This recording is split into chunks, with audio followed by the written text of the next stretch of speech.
Welcome back to Composition and its Allies. My name is Barney. I'm a classical composer, and this is a channel for composers and performers interested in composition.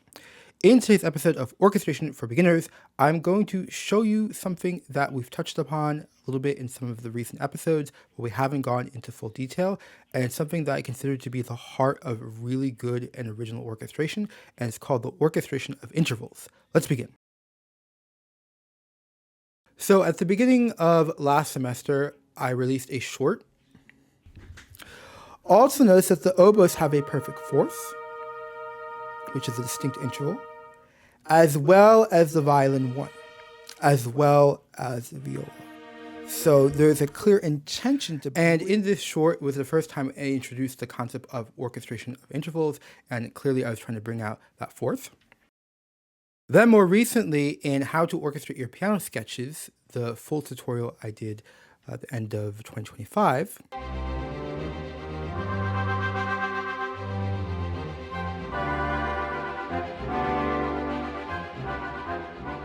I presented this first version of celebration dances from my opera ballet Salambo, and notice that we have a practical orchestration. There's nothing wrong with practical orchestration, but notice that we have flutes on top, oboes on bottom. Then we have clarinets on top, French horns on bottom. Subsequently, in the video, How to Solve or Fix Problems with Your Orchestration, I talked about a fundamental problem with the orchestration itself. So notice that the D in the oboe 1 and the French horn 1, it's a doubling of the bass. And one of the things you have to be careful about when you orchestrate is you want to have a clear bass that's separated from the other upper parts. Otherwise, you get just an orchestration that's kind of dull.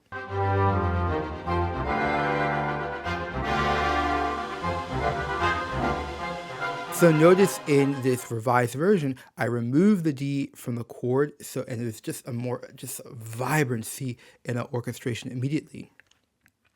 But because of this, I only had 3 notes to work with instead of 4, so I have these unisons. So notice in the revised version for the first entrance, we have flutes on the second, and we have clarinets on the tritone. Then for the second entrance, we have oboes on the second, and French horns on the tritone. So there's a definite search to bring out that dissonance in this particular chord.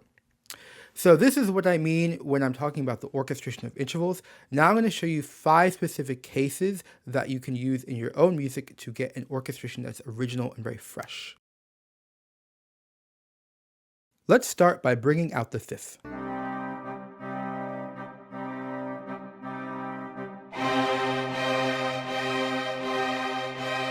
So not all C minor chords are the same. So here, notice that the fifth is on the top of the chord, so it's kind of like the melodic note, that G, it's oboe 1, low register. Then we have a perfect fifth on the bottom of the chord, so we have the trombones. We have clarinets on a perfect fourth, with clarinet 2 doubling the fifth at the unison with the trombone 1. This definitely has a certain effect that would be different if I didn't have all that fifth. Now let's talk about how harmony prepares you for orchestration. So in France, before you would even do orchestration class, you would have had at least 3 to 5 years of consistent harmony studies where you're listening above and below. So in harmony studies, when you get to first inversion chords, you'll have a 5-6 to a 1. And notice that we have that pedal G, which is the dominant of C minor. So that's the first introduction of the fifth. And obviously, you're focused more on solving the equation, shall we say, but it's getting introduced into your subconscious. Then notice the 4-6 to 5. So in this progression, so let's say we're in C minor, the 4 chord is F, A flat, C. And so the fifth would be that C. However, here we have an inversion. So in this progression, 4-6 to 5, we actually learn to double the third, and this is to avoid parallel fifths. So in this kind of poor realization, notice we have A flat, F in bass and tenor, which goes to G, D, which is going to sound like parallel fifths. So one of the benefits of a good training in harmony is that you have an ear that's really attuned to all the different possibilities. Now let's look at this older version. So this is something I composed in America before I moved to France and got proper training in harmony. So notice that we have a standard voicing, nothing wrong with that. We have octave, third, fifth in the strings. For the winds, we have bassoons on the fifth with a low French horn on the root. However, notice that there's a lack of contrast. So strings play before and after. French horns play before and after. In the newer version, notice that before we have cellos and double basses, trumpets, French horns. Afterwards, we have woodwinds and trombones. Just as a reminder, everyone, that we have an orchestration competition here at Composition and its Allies. It is coming, deadline's coming very soon, but you still have time. And for the competition, you just need to revise a small passage of your work. It could even be just a full, complete phrase. So check out the details on our website. Let's look at some delicate chords.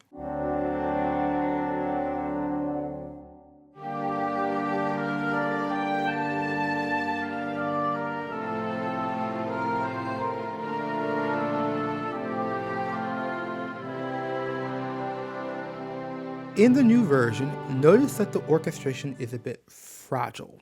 So we have oboe on the melody, we have violin 2 and cello on the outer parts of the chord on that G, we have the French horns and violas on thirds, B flat D, and then we have trombones at the unison pianissimo on the fifth.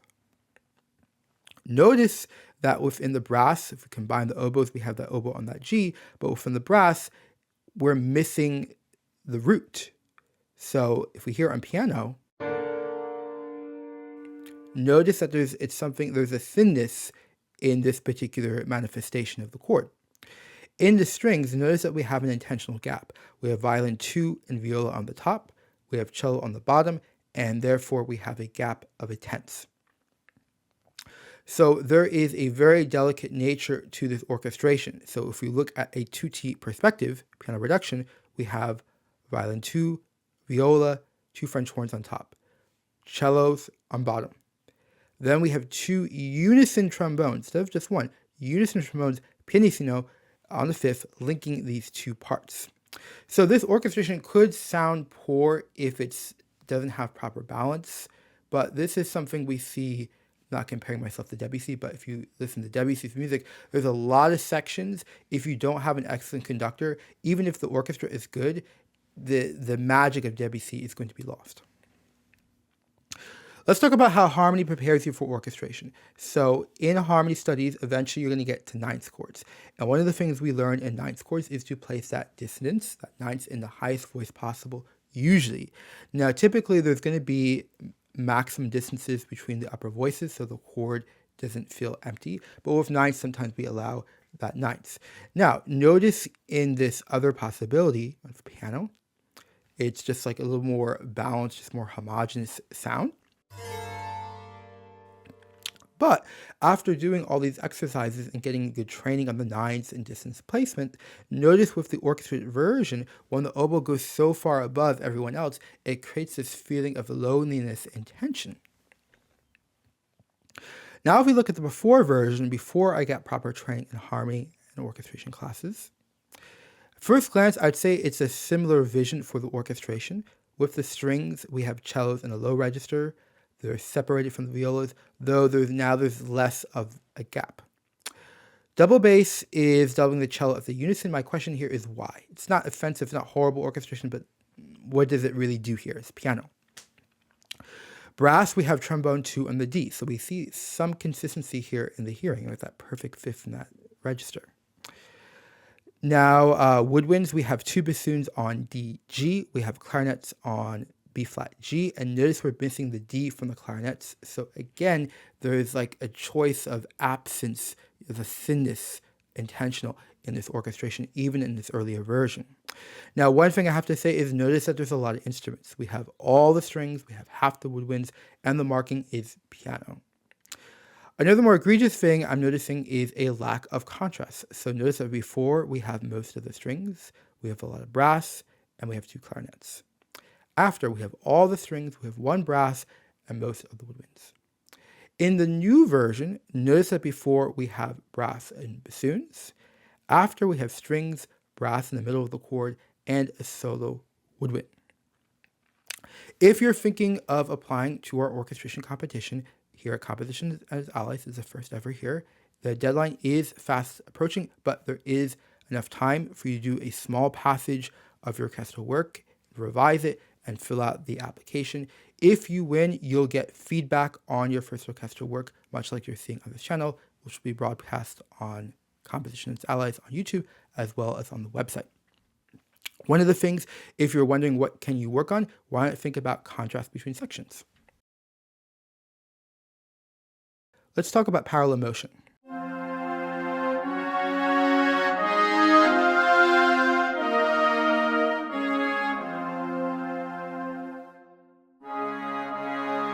In this new version, notice I have lots of parallel fifths and fourths. So this was in the composition itself, so it's in both versions.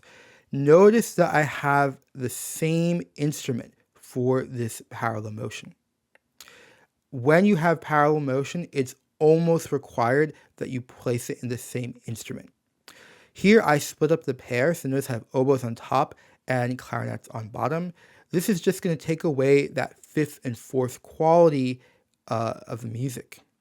In this alternative, let's say you don't, for some reason you don't want the same instrument or you can't, then you got to choose very, very similar instruments.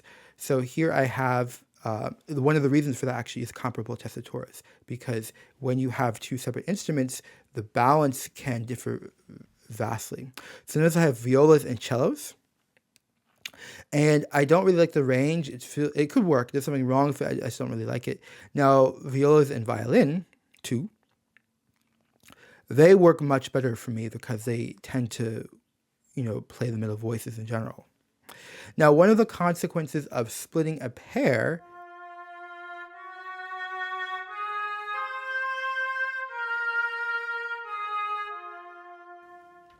is, notice in this example for oboe, the lower oboe line, it feels weird and awkward. I really don't like that line because I was conceiving this from a compositional standpoint as like united together. So therefore, pairs need to stay together. Now let's talk about bringing out the perfect fourth, fifth quality of these chords. Notice that I chose brassy or reedy instruments. So we have French horns on mutes, we have bassoons, we have oboes. So there's definitely like a Renaissance quasi feeling to this. And I think I have to credit some of this to the orchestration studies they did in France. So in France, we study, well, we don't study, we do. So you get a passage from Mozart or some other composer, and you have to orchestrate it. So it's a piano score, and you orchestrate it. And I remember one of my teachers, my main teacher, always talked about, like for Mozart, you have to be careful about having perfect fourths exposed in the oboes. Even if it's a major chord, just be careful because it can be really stark and really distracting and unpleasant for the listener. But when it comes to my own piece, I became attuned to that kind of stark quality, and I'm actually consciously exploiting it. Let's touch upon practical orchestration. So what I've been presenting so far is just like this elegance, refinement, raffinement, we say in French. But there are times where it really is just, you have a large suite passage and it's just about practicality. So in this climax for my symphony from the fourth movement, notice we just focus on the natural order of registers. So we have the strings, violin 1 is on top, violin 2 is below, and then we have the viola below. Cellos and double basses are in octaves on the bass, so very traditional. For the brass, we have French horns placed on partials above the trombones. For the woodwinds, we have flutes and oboes in unison on the top, and we have clarinets just below. This is a practical orchestration. It's generally for you have a big section, and you just really have to think about where instruments are placed in relationship to each other so they don't get covered up. There is one special effect. Notice the trombones are on a triad in the lower medium register. I think it's going to add some nice tension to this chord. Now, as a conclusion to this mini kind of detour, sometimes you can't always think about the intervals that you're orchestrating.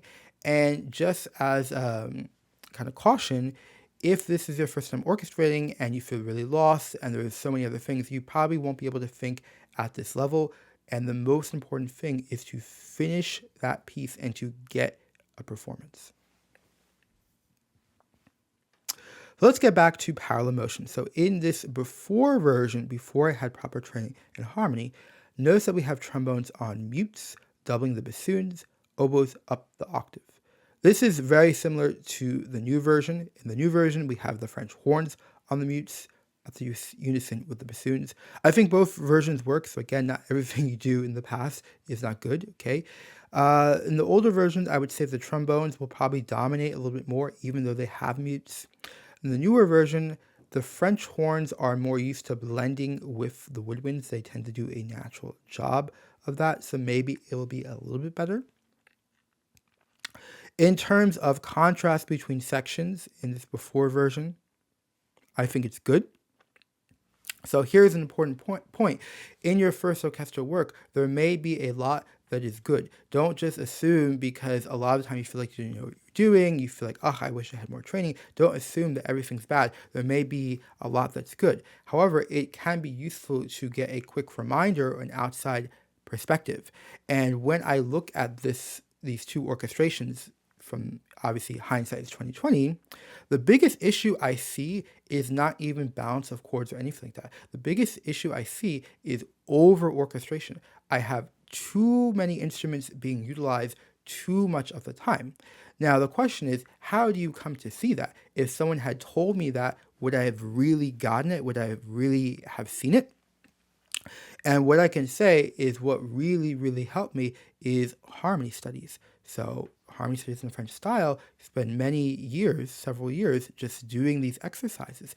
And in these exercises, you have 4 voices, because 4 voices is the minimum you need to fully express harmony in total music.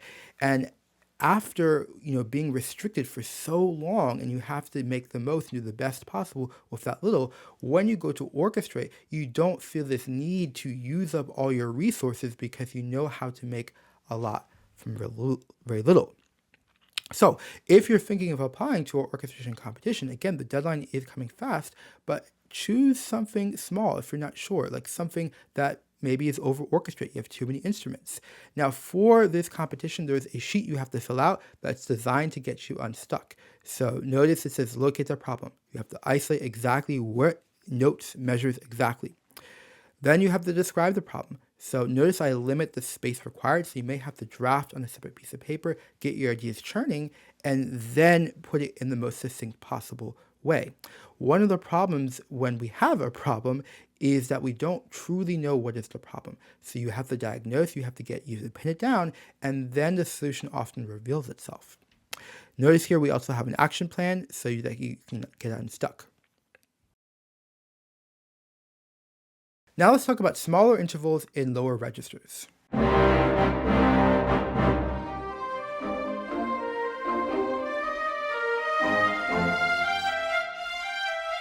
So if you remember a rather recent tutorial I did at the end of 2025, how to orchestrate your piano sketches, we talked about Charles Coquelin and his conseil, or his piece of advice, on perfect fifths in the left hand of the piano.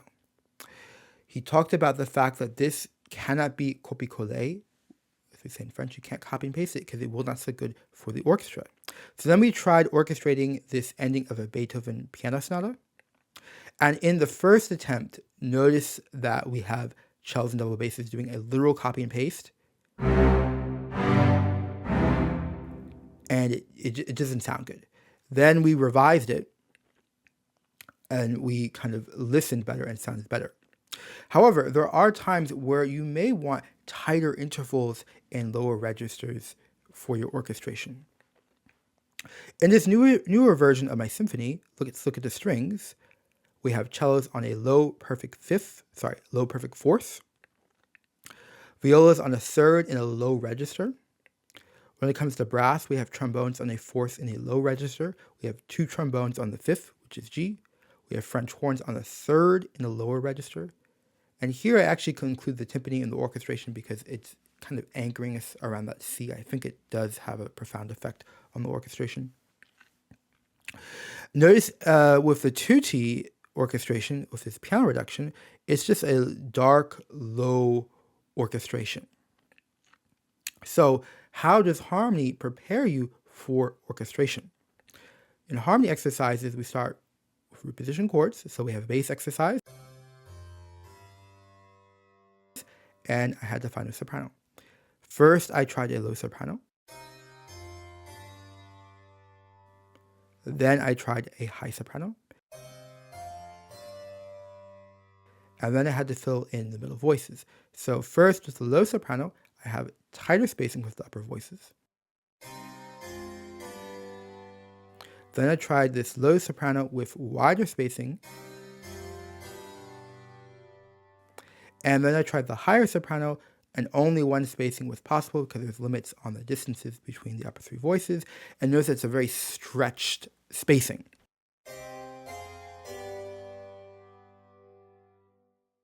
One of the advantages to doing harmony exercises before you get to orchestration or in conjunction is that it trains you to hear all the different possibilities of the arrangements of the chords and the spacing. So when you go to orchestrate, that you have a lot of freedom. If we look at the before strings, we have low cellos, low viola, which is good. Brass, mostly good. Okay, I think the blend is good. We have low trombones, we have trumpet, French horn, and they're in comparable tessitors. This is something I've talked about in a number of different videos. Maybe I'll do a full video at some point. It is really important, but basically when you are voicing chords, especially in the same group, the same musical family, you don't want one instrument in a totally different register from the rest because otherwise it's not going to sound balanced. Though if it's the bass, then that's a separate story. So I have a concern. Notice that I have one trumpet, one French horn, and instead of two trumpets and no French horn, or two French horns and no trumpet. Now, it's not a bad orchestration, but I think it could be better. So in this alternate brass orchestration A, notice I remove the trumpets, and now I have two French horns. So French horn 1 takes the trumpet note, French horn 2 doubles trombone 1 at the unison. In this alternate brass orchestration B, notice I put the trumpets on the unison. And here it's kind of making it more feel like a melody, like this pedal melody.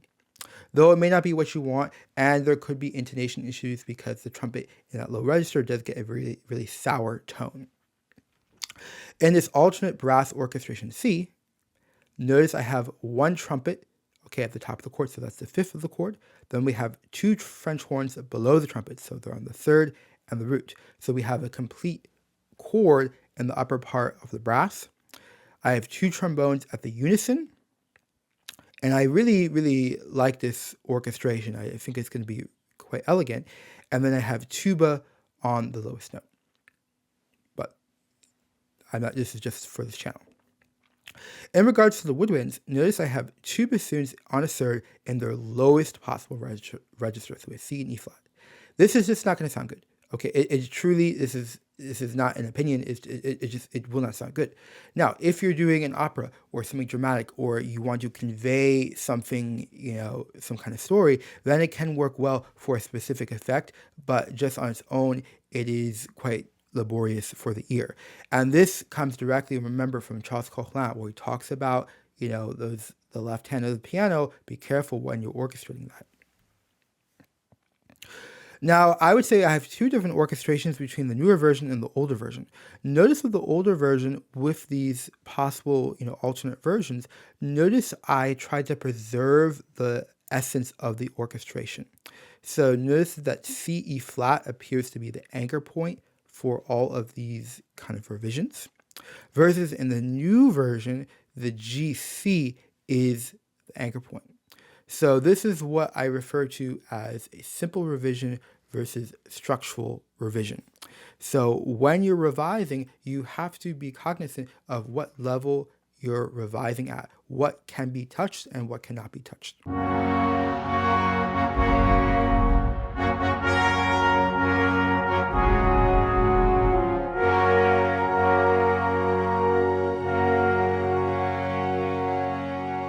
So what I just played is an unreleased version of my Symphony of Just the First Movement. I composed this when I was still in Paris, France, because I was so excited after all this training and I wanted to revise it. And I went at a fundamental level where I was changing the harmony. But when you change the harmony in versions, you're also playing with time. So ultimately, I had to abandon it because it would have taken years and years to reorchestrate the entire symphony, that is.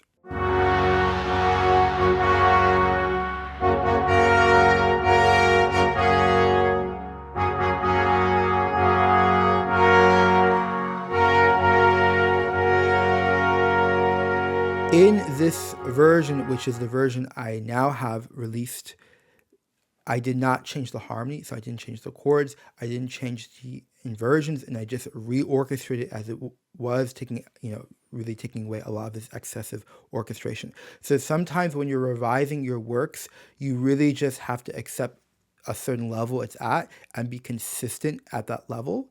And then in a future work, you can kind of apply this new knowledge.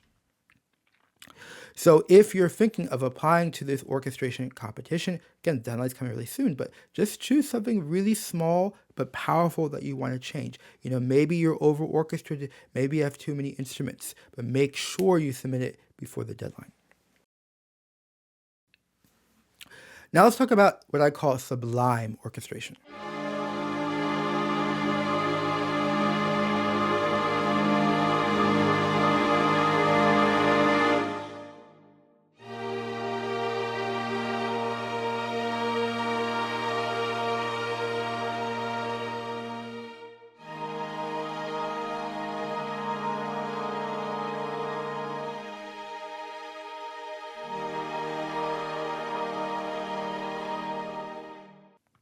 So in the newer version, notice the first chord. We have the trombones supporting the upper strings. So we have 3 trombones, but 2 are at the unison in that upper octave. So this is probably not going to be a 100% blend because the trombones are quite distinct timbrally from the strings. Violin 1 is on the perfect fifth. So we have this luminosity at the top of the chord. Violin 2 is in the middle of the strings, and then we have violas on the bottom in the medium register, but the bass roll is supplemented by the trombones. Notice in the second and third chord, we have viola on a perfect fourth, okay, so a conscious decision there.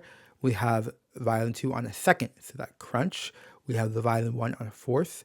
And notice the flutes are on a fluid perfect fifth in the top, so again, it's luminosity, space. And the trombone has the melody, shall we say, it has a suspension, the A flat to the G. So this is what I call a very, very tender orchestration. Definitely require a lot of concentration. The balance has to be correct. But of course, if you look at Debussy's music, Pelléas and Mélisande is just a plethora of very, very tender orchestration, very risky, but I think, it will sound really good, especially these intervals I'm choosing. Now, for the before version, I'm almost scared to look at it because I just already know that it's so over-orchestrated. It's just a consistency in that first version. But let's take a look. So before we look at the notes, the pitches, the harmony, anything, what do you see? Just visually, I can see it's over-orchestrated. And again, quick note about over-orchestration. In one moment, it's not over-orchestrated, but consistently, we see this and a lack of contrast across sections. So notice that all the groups are used. We have most of the strings, most of the brass, most of the woodwinds. If you're thinking of applying to our first ever orchestration competition at Composition and its Allies, it doesn't have to be something difficult, just a small passage, revise it, fill out the application. It will take some time, so put your best foot forward. And then if you win the competition, you will get feedback on your first orchestral work on this channel. Thank you so much for watching. Have a great day.